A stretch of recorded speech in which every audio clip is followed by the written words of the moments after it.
Bismillahirrahmanirrahim. Assalamu alaikum, dear students. This is Imran sir from FEI. This is ninth class history, chapter number 4, Forest Society and Colonialism, lecture number 3rd.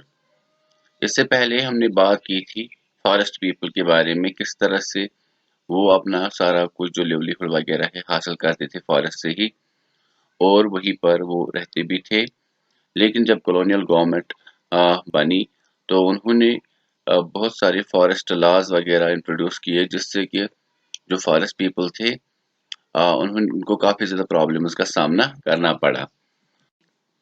जब problems बढ़ती गई तो ये जो forest people थे उन्होंने rebellion start की। Rebellion का मतलब होता है जब किसी पर्टिकुलर जगह पे जो लोग होते हैं वो गवर्नमेंट या अपने रूलर के खिलाफ हथियार वगैरह उठाते हैं। तो इंडिया में और बाकी सारी वर्ल्ड में भी हमने देखा है कि बहुत सारी जगहों पे ये रेबिलियंस देखने को मिली, और इन रिबेलियंस में जो पार्टिसिपेट जिन्होंने किया, जिन लीडर्स ने पार्टिसिपेशन की, उनको आज तक रिमेम्बर किया जाता है, याद किया जाता है सॉन्ग्स में, स्टोरीज वगैरह में जो उनके ऊपर बनाए गए हैं, लिखे गए हैं। इसके अलावा यहाँ पे हम सारे रेबिलियंस की बात तो नहीं कर सकते, लेकिन एक रेबिलियन 1910 में जो बस्तार में हुई थी उसके बारे में हम इंशाल्लाह यहाँ पे बात करेंगे।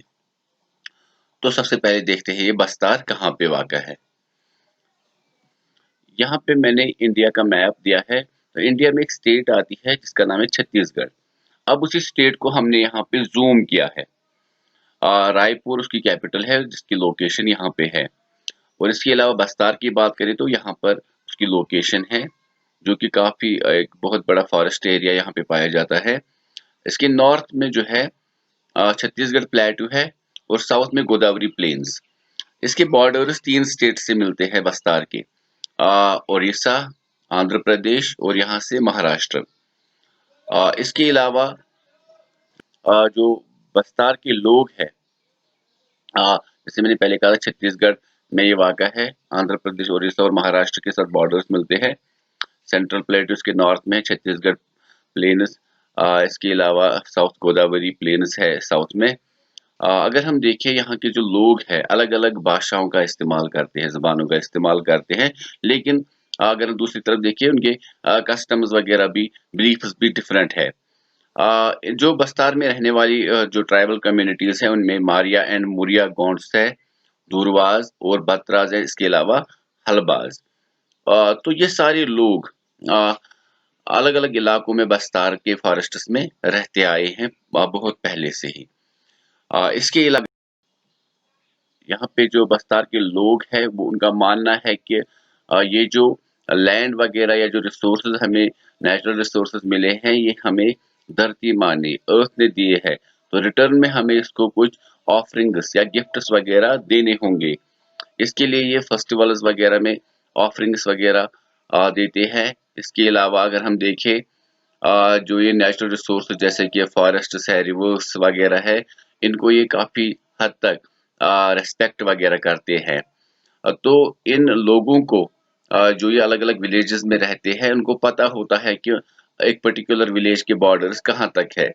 अगर उनको दूसरे फॉरेस्ट से कुछ चीज चाहिए तो उसके लिए उनको फी देनी पड़ती है, जैसे कि देवसरी, दंत और मान है, और तब जाके ये दूसरे विलेज से वो चीजें ले सकते हैं। इसके अलावा ये जो फॉरेस्ट पीपल है यहाँ पे जो छत्तीसगढ़ के इस इलाके में रहते हैं बस्तार में, उन्होंने अपने विलेजेस में जो फॉरेस्ट्स है उनके लिए वॉचमैन वगैरह भी रखे हैं। इसके अलावा अक्सर जो हंट सीजन वगैरह होता है साल का या फेस्टिवल वगैरह, वहाँ पे जो बड़े बुजुर्ग है परगानास के, ग्रुप ऑफ विलेजेस के, वो मिलते हैं, असेंबल होते हैं और डिस्कस करते हैं डिफरेंट इश्यूज जो वहाँ पे फॉरेस्ट के रिलेटेड ही होते हैं।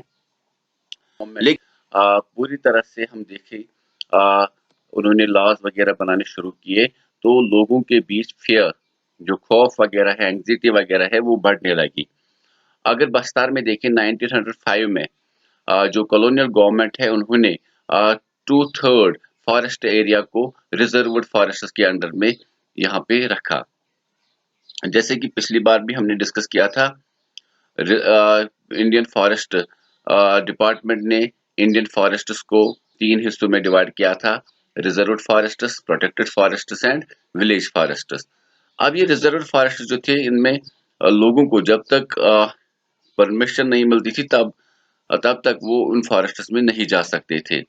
अब इन फॉरेस्ट्स एरियाज को जहाँ जहाँ पे ये रिजर्व फॉरेस्ट बनाए गए वहाँ पे जो शिफ्टिंग कल्टीवेशन करते थे उसको बैन किया गया, जो हंटिंग करते थे उसको बैन किया गया, या जो कलेक्शन ऑफ फॉरेस्ट प्रोड्यूस करते थे या जो अपने जानवरों को चराते थे उनको वहां से निकाला गया। लेकिन बाद में जब फॉरेस्ट डिपार्टमेंट को लगा कि हमें लेबर्स की जरूरत पड़ेगी, क्योंकि जो रिजर्व फॉरेस्ट है वहां पे जो पेड़ वगैरह काटने हैं ताकि वो लकड़ी शिप बिल्डिंग या रेलवे स्लीपर्स के लिए भेजी जाए, तो उन्हें लगा कि हमें वर्कर्स की जरूरत पड़ेगी, लेबर्स की जरूरत पड़ेगी। तो कुछ विलेजर्स को वहां पे रहने की इजाजत दी गई, लेकिन उनको ये कहा गया कि आपको फ्री में काम करना पड़ेगा फॉरेस्ट डिपार्टमेंट के लिए।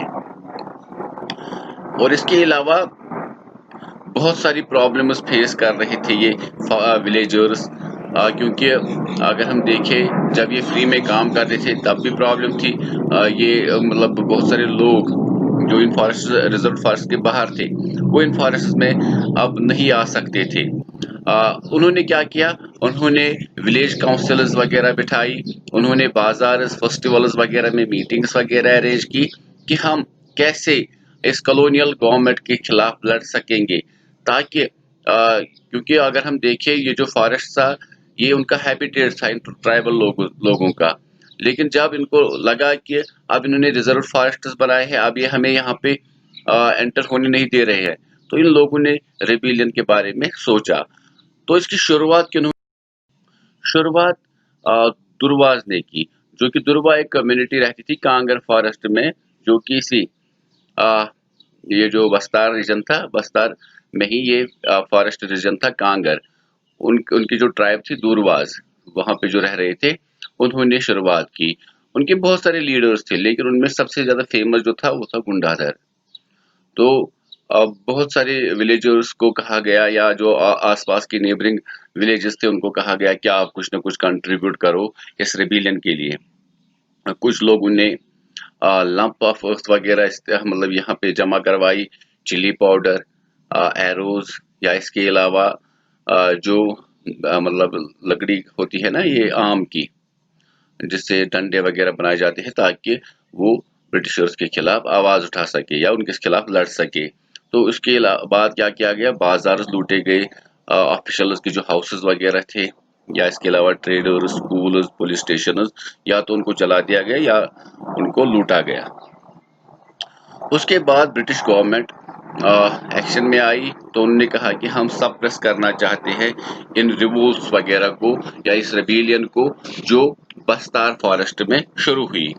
वहां पे एक मिशनरी था जिसका नाम था विलियम वार्ड।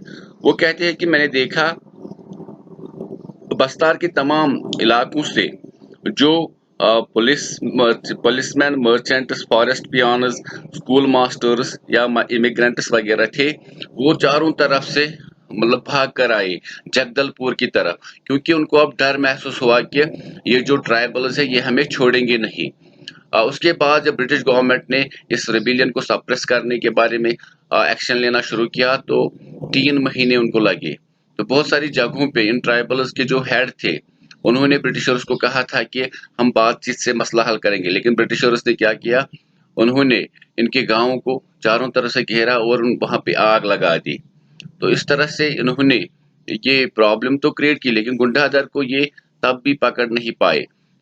उसके बाद ये जो रिबेल्स थे उनकी एक जीत हासिल हुई, क्योंकि 1910 से पहले जितना एरिया ब्रिटिशर्स ने या कॉलोनियल गवर्नमेंट ने वहां पे रिजर्व फॉरेस्ट के अंडर में लाया था, उसके बाद उन्होंने फैसला बदल दिया। उन्होंने अब उसका हाफ ही रखा, इसका मतलब 1/3 ही फॉरेस्ट रिजर्व रखे गए।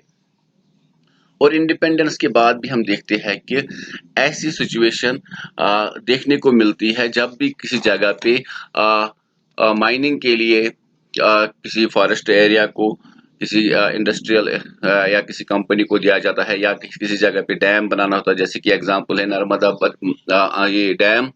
तो जब वो बनाया गया उसके खिलाफ एक मूवमेंट भी लॉन्च हुआ था, नर्मदा बचाओ आंदोलन। एक्चुअली जहाँ पे ये नर्मदा डैम बन रहा था वहां पे बहुत सारी लोकल कम्युनिटीज को इवैक्यूएट किया गया। वहाँ से निकाला गया, जिसमें बहुत सारे ट्राइबल्स आते थे। तो इन ट्राइबल्स को आज भी हम देखते हैं बहुत सारी प्रॉब्लम्स फेस करनी पड़ती हैं।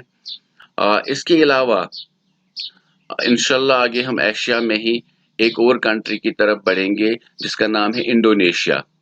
तो इंडोनेशिया में देखेंगे ये फॉरेस्ट ट्रांसफॉर्मेशन किस तरह से हुई और वहाँ पे लोगों ने किस तरह से रिएक्ट किया। तो इंशाल्लाह अगली वीडियो में हम उस पर बात करेंगे। तब तक के लिए स्टे सेफ, फी अमानिल्लाह।